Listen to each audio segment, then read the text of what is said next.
नमस्कार. आमच्या विदर्भामध्ये ना लय आयटम राहते अलग अलग. पाटोडी रस्सा म्हणू नका, त्याच्यानंतर गोळ्याची भाजी म्हणू नका, हे सगळं बेसना गिसनाचे पदार्थ आहेत. त्यात एक पुंगळी पाटोडी राहते. तुम्हाला मालूम आहे का? अरे मालूम आहे का? हो मग काय सांगू, तुले मालूम आहे, येईले मालूम नाही. नाही ना, तुमच्यासाठी बनवतो आता पुंगळी पाटोडी. आणि या पाटोडीसाठी, पुंगळी पाटोडीसाठी थोडंसं आपल्याला मसाला, गाखर म्हणतात त्याला, ते बनवून घेऊ आपण. जिरं, त्यानंतर आलं लसणाची पेस्ट, कोथिंबीर, म्हणजे जिरं जळणार नाही.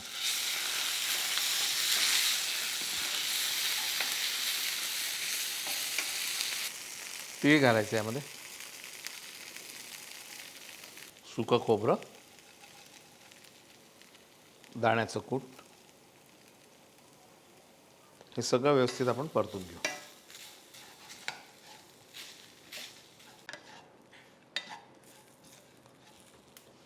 हळद, तिखट, थोडा गरम मसाला, थोडी साखर, चवीनुसार मीठ,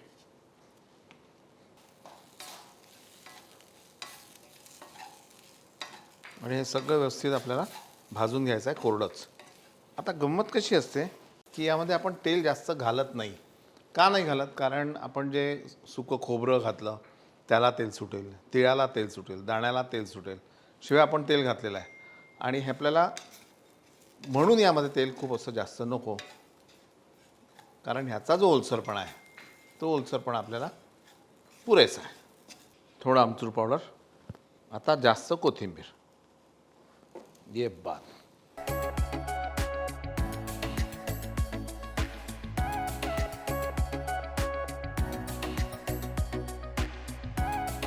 आणि हा तयार झालेला मसाला थंड झाल्यावर आपण वाटून घेऊ. त्यामध्ये कोथिंबीर आणि अगदी थोडंसं पाणी, म्हणजे साधारण चटणीसारखं व्हायला हवं आहे.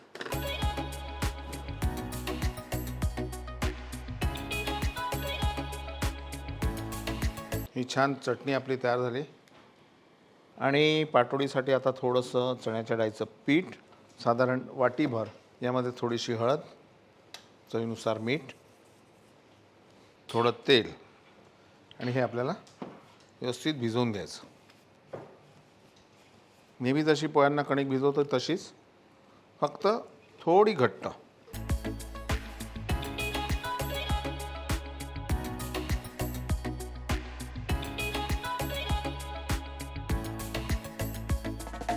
सगळ्यात शेवटी थोडं तेल घेऊन याला छान मळायचं, म्हणजे याची पोळी छान लाटल्या जाईल. आणि हे बेसन जे आहे, चण्याच्या डाळीचं पीठ, आपण कडकच भिजवलं, त्याच्यामुळे लाटताना थोडासा तुम्हाला जोर लागेल, एवढंच, बाकी काही नाही. ही पोळी अशी छान लाटल्यानंतर ही चटणी यावर अशी पसरवायची.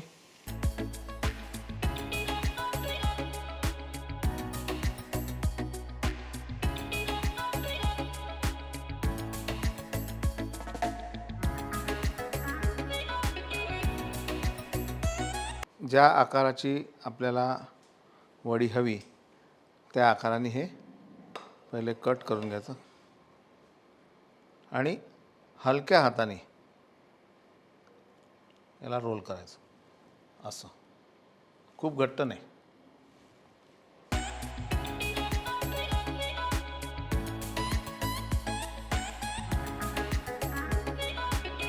पुंगळी पाटोडी तयार आहे. आता ग्रेव्ही, आणि ग्रेव्हीसाठी थोडं तेल,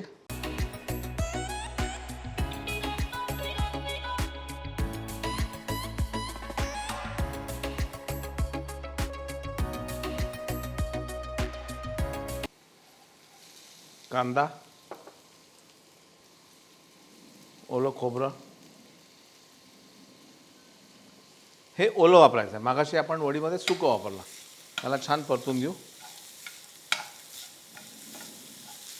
आलं मी हे थोडा उशिरा घातलं आहे. आणि टोमॅटो,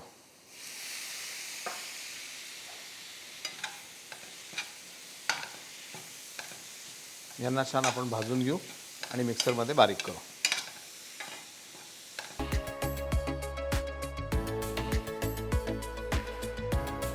थोडं पाणी, याची स्मूथ पेस्ट तयार करून घेऊ आपण.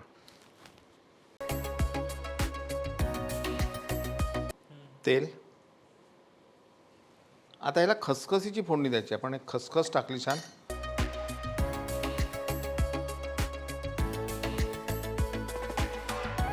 हळद, तिखट आणि अगदी थोडासा गरम मसाला.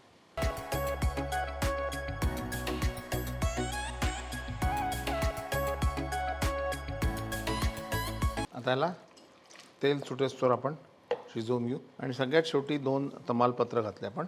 त्याचा शेवटी टाकल्याचा एक स्वाद वेगळा येतो. याला उकळी आल्यानंतर थोडं पाणी आपण अजून घालूयात, कारण यामध्ये आपल्याला पाटोडी शिजवायची आहे. थोडं मीठ चवीनुसार. मीठ घालताना एक लक्षात घ्यावं की पाटोडीमध्ये आपण मीठ घातलेलं आहे.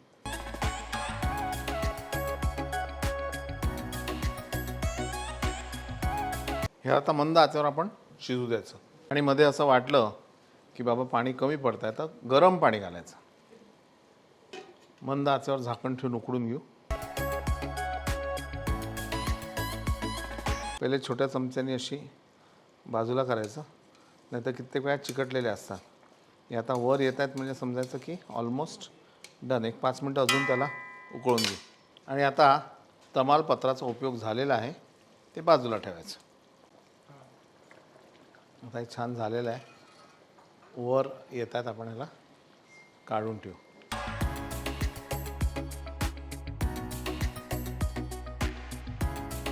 आता यांना सगळ्यांना मस्त या रस्त्याची आंघोळ घालायची.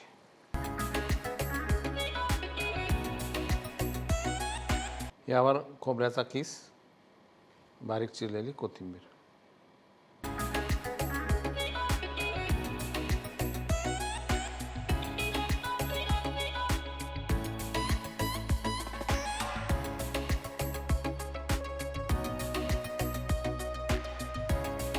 तर ही होती पुंगळी पाटोडी, किंवा त्याला नवीन भाषेत आता रोल पाटोडी म्हणू शकता.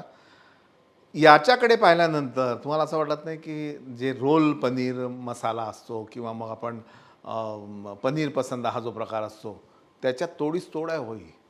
बघा एकदा करून. आणि केल्यानंतर जेव्हा खाल किंवा तुमच्या घरची मंडळी तुमची तारीफ करतील, तेव्हा पहा मला तुमची आठवण येईल की तुम्हाला माझी आठवण येईल, तुम्हाला आठवण येईल. पाहत राहा मास्टर रेसिपीज. लाईक करा, सबस्क्राईब करा, शेअर करा.